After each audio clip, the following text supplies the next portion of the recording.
After weeks of threats, Pyongyang continues to find ways to up the stakes. North Korea's latest blast came in a statement from the Chief of the Army's General Staff, informing the White House and Pentagon that the US nuclear threat would be smashed by a cutting-edge, smaller, lighter and diversified nuclear strike means.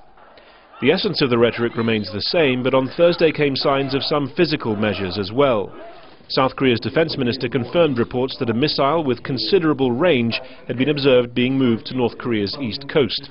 It could not reach the US mainland, he said, and its deployment might be a drill or preparation for a missile test.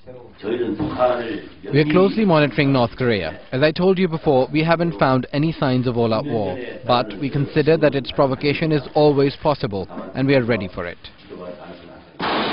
The United States is moving a mobile missile interceptor to protect its bases on the Pacific island of Guam. A lot of this is typical playbook, textbook North Korean behavior to provoke, to cause a crisis, either for domestic reasons, right? We have a young leader who's consolidating his position. But having said that, the pace of events is faster, the rhetoric is more extreme, and every day it seems as if there's something that we hadn't seen before that happened. As significant as its military threats, Pyongyang for the second time in a few days warned it could shut down the joint industrial zone in Kaesong.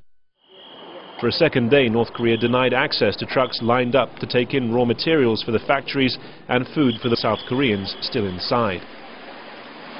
Well, we're seeing the second batch of vehicles coming south from Kaesong so far here on Thursday. This border remains open only to one-way traffic. The longer that remains the case, the more difficult operations in Kaesong become. With pressure on their businesses mounting, South Korean factory owners appealed for crossings to resume and appeared to suggest more, that North Korea wanted all South Korean workers out by next Wednesday. There are 5 days left before the 10th, the date when the North asked us to pull out. But now we cannot predict exactly what's going to happen. Almost as soon as the news broke, Seoul's Unification Ministry was quashing what would have signified a rapid deepening of the crisis, saying the businesses had instead been asked for a list of employees who wanted to leave, but admitting there'd been no government-to-government contact. Harry Fawcett, Al Jazeera, Seoul.